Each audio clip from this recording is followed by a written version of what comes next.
Hey everyone, it's Bliss here again.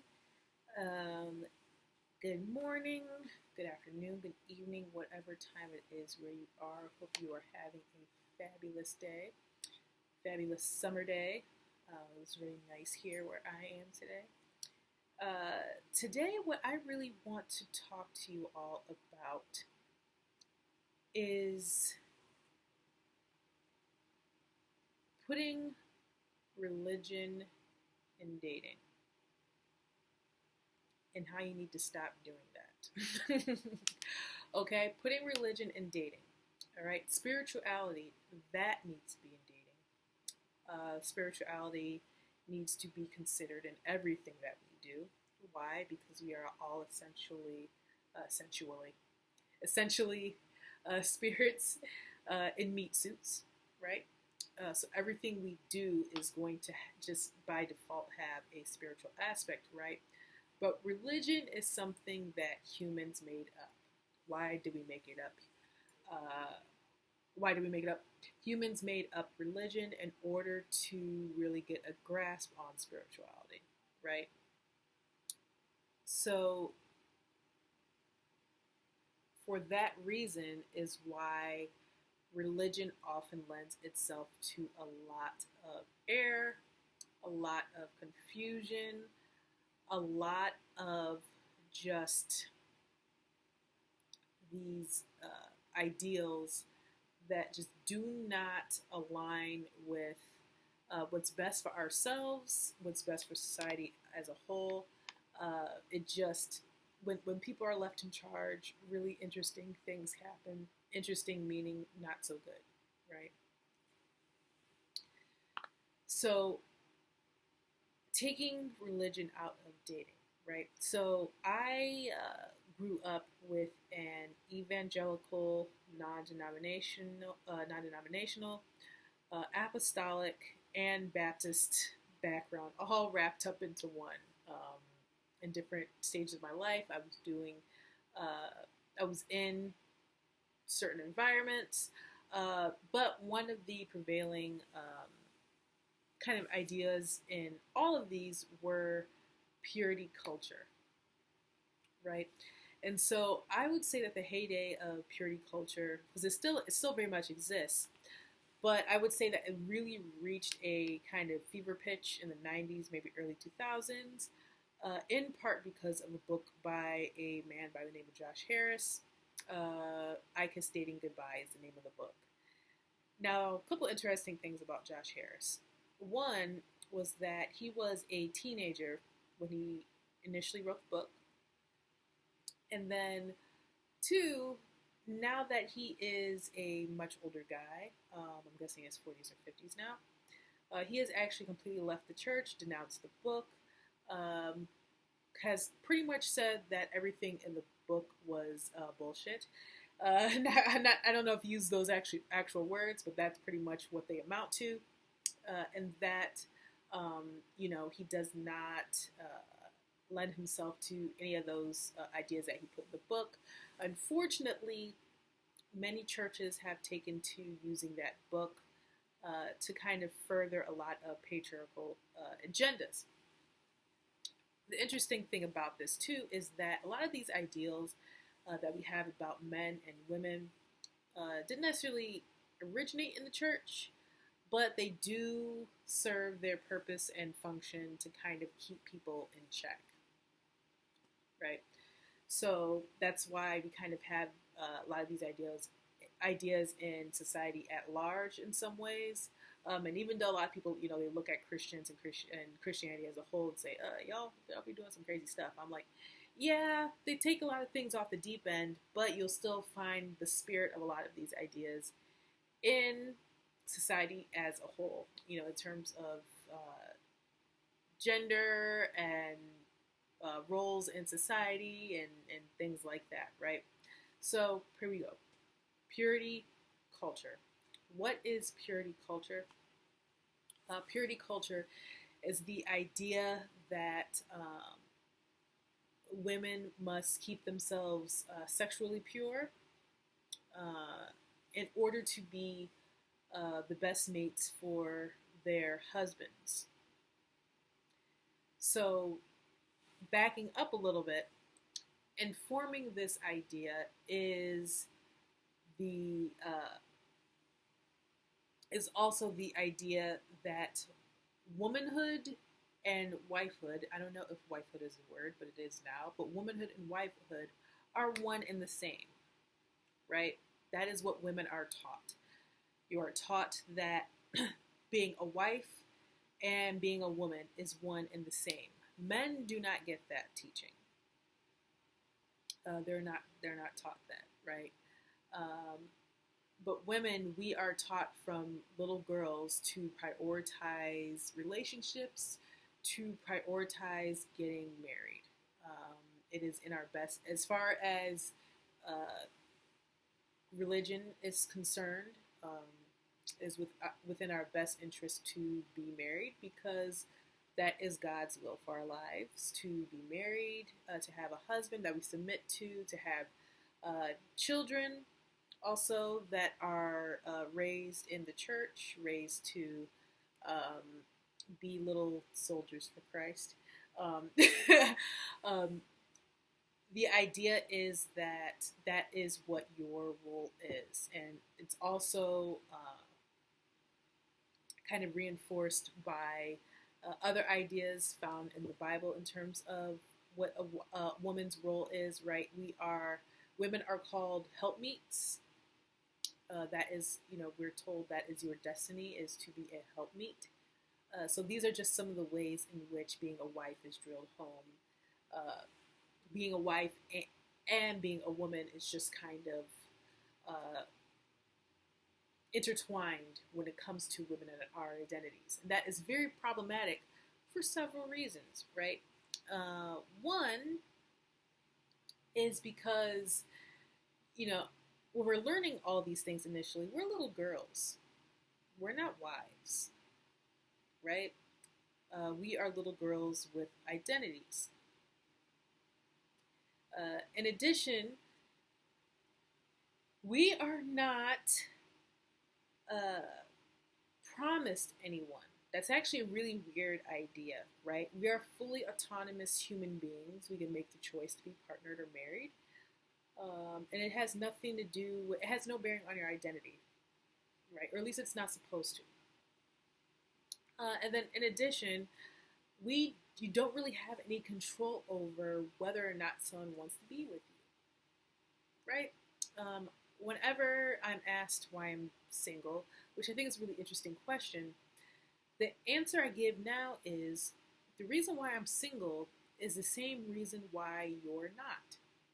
I just kind of am, That's for me. It's just the way in which the cookie has crumbled for me. That's just how life is, and it's about 50-50 nowadays. People who are married versus aren't married. So there's a lot of reasons why you're not. It doesn't mean that, and if you're not right now either, it doesn't mean you're cursed. When it comes to our womanhood and just kind of having it drilled into us that womanhood has and being a woman and being a wife is one of the same.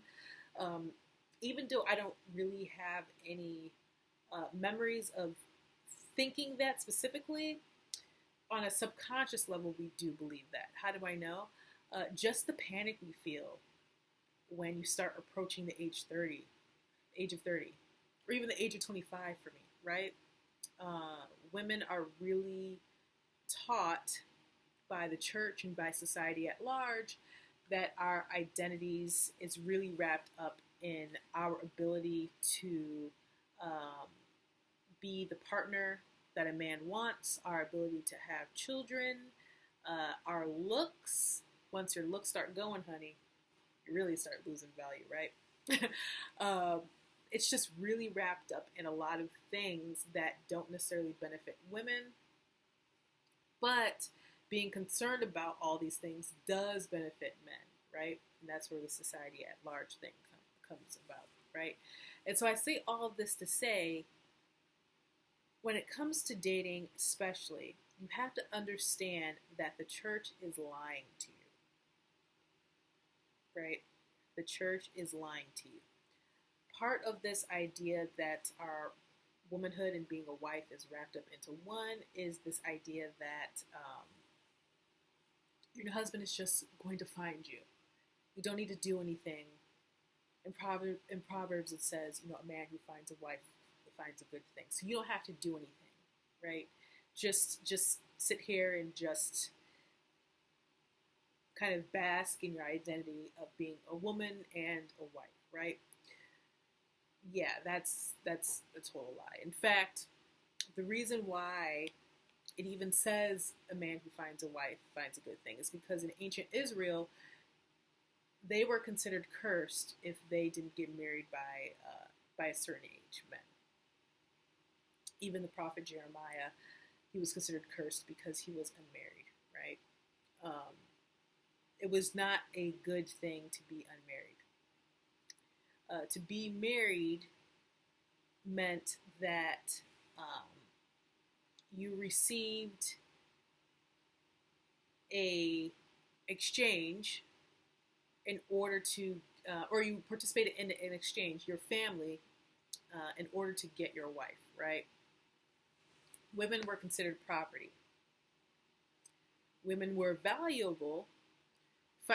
Finding a wife was a good thing, but not for all the rosy and like lovey-dovey reasons that were taught in church.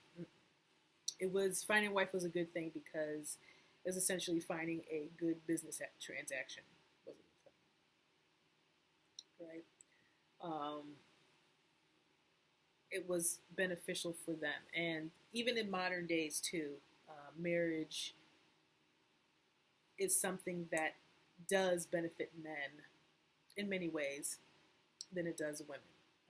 For women, we literally die faster when we're partnered. Men actually live longer partnered. But anywho, if you are in a church or if anyone has ever said to you, you don't have to go and do anything to be married or to find a good partner, just be and he'll find you. No. Mm-mm. When it comes to dating, in modern times specifically, we have to understand that this is a new phenomenon. People have not, the way we go about dating and finding a partner is very, very new. There's many ways to actually become married, right? There's different ways. Dating is just one way.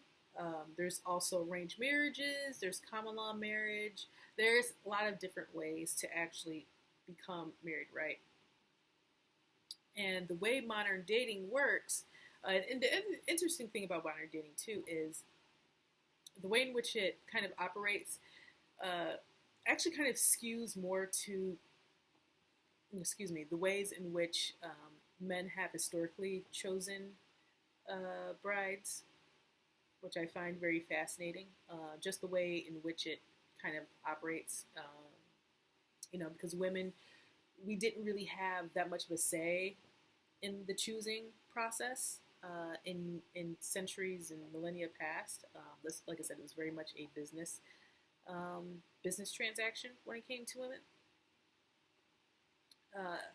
And so that actually lends itself to some of the reasons why women were not that great at dating, because we don't have that legacy of knowledge when it comes to choosing a partner. A lot of this is very, very new, you guys. And some of the reasons why we screw up so much, and some of the reasons why I choose to make videos about this, because we really need to make sure that we understand that when it comes to dating, it needs to be an intentional process. It needs to be a process in which you're not being passive, because your purpose is at stake. That's why. This is the underlying reason why I'm interested in making sure that women understand how to date and how to find partners. Not because of dating in and of itself. It's because, sis, you are valuable. You need to gatekeep yourself, okay? You need to make sure that you're doing everything you can to protect yourself and to make sure that for whatever purpose you are here on this earth, you are able to just walk on your purpose path with as little distractions and almost said mistakes, but mistakes are okay. But as little distractions as possible, right? And I don't believe that we're strong enough to thwart God's plans for our life or our purpose. That's just not going to happen. But what you can do is convolute it to the point in which it becomes a really, really difficult journey because of the decisions that we make, right? And so it's really important to understand all the ways in which our environment, society as a whole, the church, has really done us a true disservice when it comes to dating. Okay? The church is lying. The church lied to us, honey. Right? Like I said, your partner is just not like some knight in shining armor isn't gonna just appear out of somewhere. Now, for some people, yeah, that's happened, but for you, probably not. For me, probably not. It's going to be someone who was not taught to really cultivate relationships, because men are not. The men are taught to prioritize money and power, and sex. They are not taught to prioritize interpersonal relationships. They're not taught to prioritize communication. They're not taught to prioritize,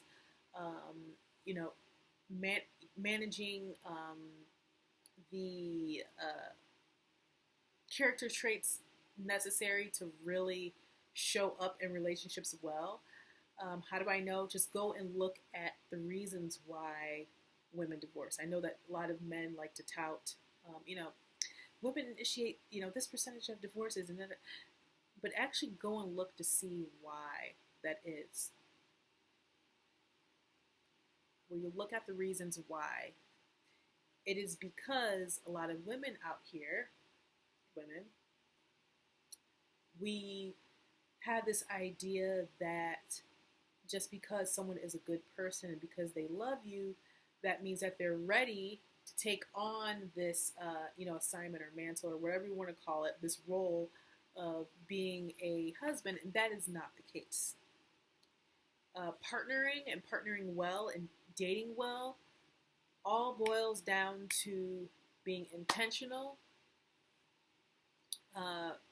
and being wise about our choices. This is not something that you're just going to stumble into, okay? I don't care what prophet told you otherwise.